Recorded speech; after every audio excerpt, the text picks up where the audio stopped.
Anak-anak, kita masih bertemu lagi di teks laporan hasil observasi. Pada pertemuan yang ketiga ini, KD yang akan kita capai adalah KD 3.8. Tujuan pembelajaran dari KD 3.8 ini, pada akhir pembelajaran kalian diharapkan 1. Dapat menentukan struktur teks laporan hasil observasi. Yang kedua, dapat menjelaskan ciri kebahasaan teks laporan hasil observasi. Pertama yang akan kita bahas sekarang adalah struktur teks laporan hasil observasi. Strukturnya, apabila teks laporan hasil observasi itu lengkap, terdiri dari yang pertama judul.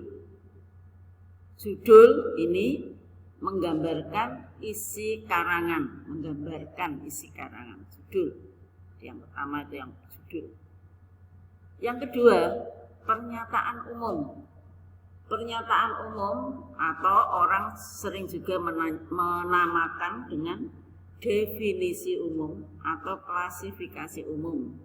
Isinya apa? Yaitu menjelaskan konsep-konsep dari fakta yang diamati. Menjelaskan apa nanti? Apa yang akan diamati? Struktur yang ketiga yaitu deskripsi bagian. Deskripsi bagian ini berisi menjelaskan rincian bagian-bagian yang dilaporkan. Deskripsi bagian. Nah, kadang-kadang deskripsi bagian ini tidak hanya satu paragraf, karena memerinci dari pernyataan umum, dari benda atau sesuatu yang diamati. Ya, jadi biasanya bisa lebih dari satu paragraf atau bisa juga satu paragraf. Setelah deskripsi bagian, yang terakhir yaitu penutup. Penutup pada struktur teks laporan hasil observasi ini berisi kesimpulan dari pembahasan sebelumnya, kesimpulannya. Ya. Nah, penutup ini bisa ada, bisa juga tidak. Ya. Makanya tadi di awal sudah saya katakan bahwa struktur teks laporan hasil observasi yang lengkap itu terdiri dari judul, pernyataan umum, deskripsi bagian, dan penutup. Itu lengkap. Tetapi ada juga teks laporan hasil observasi itu tidak ada penutupnya. Ya, itu pembahasan tentang struktur. Sekarang, aspek kebahasaan teks laporan hasil observasi. Yang pertama itu adalah kata dan frasa. Kata dan frasa, kata itu berarti terdiri dari satu kata. Kalau frasa itu mungkin terdiri dari dua kata. Jadi, yang membentuk kalimat-kalimat ini biasanya kata dan frasa yang berhubungan dengan istilah. Ya, istilah atau kata teknis, kata yang berhubungan dengan tema, kata atau frasa. Yang kedua, kata benda. Ya, kata benda. Jadi menunjukkan objeknya. Objek yang dibuat laporan. Selain itu juga ada kata sifat. Kata sifat itu kata yang menunjukkan keadaan atau sifat tertentu dari objek observasi. Kemudian ada juga kata kerja. Kata kerja ini kata yang menunjukkan perbuatan atau aksi. Bisa berbentuk kata dasar, bisa berbentuk kata berimbuan. Nah, yang berbentuk kata berimbuan ini, imbuannya atau awalan pembentuk kata kerja yaitu me, ber, di, ter. Kalau diperinci lagi, kata kerja pasif dan kata kerja aktif. Kata kerja pasif itu di, ter. Kalau kata kerja aktif itu me, ber. Ya. Selain kata kerja, unsur atau aspek kebahasaan yang lain yaitu kata rujukan. Kata rujukan itu biasanya ditandai dengan kata ganti itu, ini, tersebut, atau kata yang lain yang menyatakan rujukan. Merujuk itu jadi menunjuk kalimat sebelumnya. Ya, nanti kita akan lebih jelas kalau nanti kita berlatih. Selain kata rujukan, aspek kebahasaan yang lain yaitu konjungsi. Konjungsi ini adalah kata penghubung. Fungsinya nanti bisa menghubungkan kata, frasa, kalimat, ya, atau paragraf. Konjungsi, ya. Konjungsi itu bisa berupa konjungsi intra kalimat dan konjungsi antar kalimat, ya. Untuk lebih jelasnya, maka coba kamu buka modulmu halaman 22. Kita akan bersama-sama menganalisis teks laporan hasil observasi yang berjudul kelestarian lingkungan. Yang pertama tentu kita bahas dulu nomor 1 yaitu struktur. Nah, kita lihat semua sudah kamu buka ya? Sudah buka ya? Modul halaman 22. Nah, di situ sudah ada judul kelestarian lingkungan. Jadi tadi di struktur kan ada judul yang pertama. Nah, judulnya kelestarian lingkungan. Selain judul, struktur yang kedua yaitu definisi umum. Ya, definisi umum tadi sudah dijelaskan bahwa menjelaskan konsep yang akan diamati, sesuatu yang akan diamati. Ya, definisi umum. Nah, itu lingkungan adalah sesuatu. Jadi ini kita akan mengamati tentang lingkungan.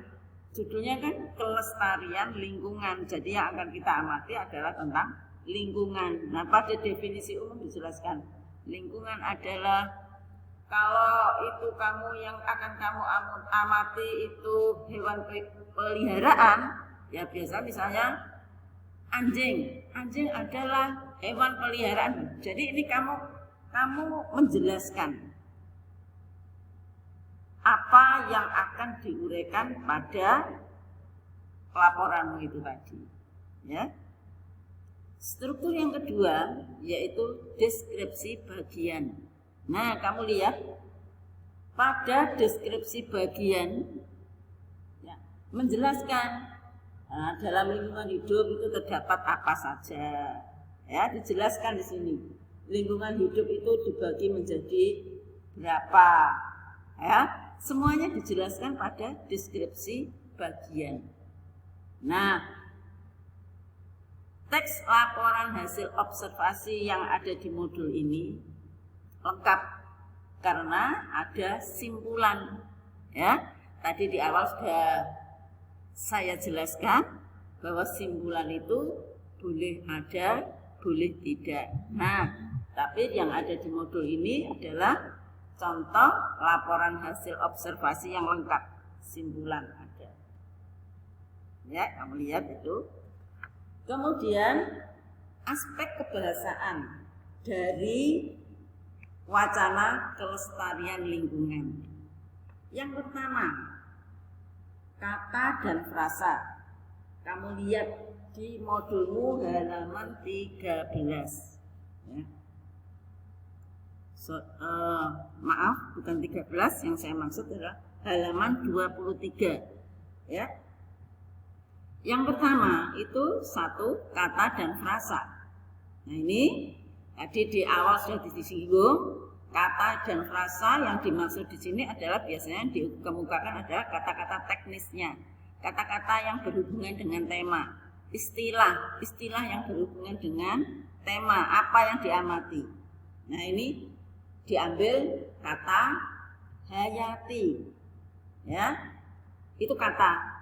Tetapi kalau frasa berarti unsur hayati. Nah, itu nama frasa, lebih dari satu kata, ya.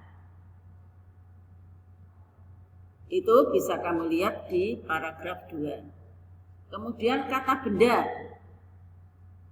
Kata benda di sini yang ada di dalam bacaan itu ada manusia, ada hewan, ada tumbuhan, ada jasad renek. Kata benda ini bisa berbentuk kata dasar dan bisa juga berbentuk kata berimbuhan. Kata benda yang berbentuk kata berimbuhan itu biasanya imbuhannya adalah pean, an, kean, ya. Itu imbuhan-imbuhan pembentuk kata benda. Tadi pada imbuhan ada lagi nanti imbuhan pembentuk kata kerja, ya. Ini kata benda jadi bisa berbentuk kata dasar, bisa berbentuk kata berimbuhan pada kata benda. Kemudian kata sifat, kamu lihat, ya, jangan sampai lingkungan kita hancur karena ulah kita sendiri. Hancur itu bisa dilihat di paragraf 3, ya. Hancur ini di stabilo. Kalau kamu itu nanti mengerjakan menganalisis, ya di sini di modulmu dicetak tebal. Kalau kamu mengerjakan di garis bawah atau di stabilo. Kemudian kata kerja. Ya, manusia harus menyadari bahwa lingkungan merupakan sarana pengembangan hidup yang harus dijaga kelestariannya. Di sini ada kata kerja aktif dan kata kerja pasif. Kata kerja aktifnya yaitu menyadari, merupakan, sedangkan kata kerja pasifnya dijaga. Ya, jadi kan kata kerja bisa berbentuk aktif, bisa berbentuk kata kerja pasif. Kemudian kata rujukan, ya, kata rujukan. Kata rujukan itu kata-kata yang merujuk pada dari kalimat sebelumnya, pada kata dari kalimat sebelumnya. Kata rujukan. Biasanya ini, itu, tersebut, atau yang lain, ya. Nah, dalam bacaan ini ada kata rujukan ini. Hal ini sangat penting karena generasi berikutnya akan ikut merasakan hidup di bumi. Kata ini merujuk pada kalimat sebelumnya, yaitu yang dimaksud adalah lingkungan hidup. Nah, lingkungan hidup adalah ini merujuk pada ini, menunjuk hal ini sangat penting. Ini menunjuk pada kata lingkungan hidup yang terdapat pada kalimat sebelumnya. Nah, ini kata rujukan namanya, ya. Kemudian konjungsi. Di wacana itu, di bacaan itu, konjungsi. Contoh di sini, unsur fisik abiotik yaitu unsur lingkungan hidup yang terdiri makhluk tak hidup seperti tanah, air, iklim, udara dan sebagainya. Dan itu juga yang itu konjungsi karena menghubungkan kata atau frasa dalam kalimat ini sehingga membentuk kalimat majmuk, konjungsi. Ya, nah itu contoh analisis atas struktur dan aspek kebahasaan dari teks laporan hasil observasi yang berjudul Kelestarian Lingkungan. Ya, nanti kamu bisa mengerjakan seperti kamu mengerjakan ini. Yaitu di latihan ketiga di modulmu, ya. Kamu bisa membuka buku pena, bisa kamu lihat halaman berapa yang harus kamu kerjakan. Nah, cara mengerjakan seperti penjelasan saya tadi, atau bisa juga lebih jelasnya seperti yang ada dalam modul, ya. Selamat mengerjakan.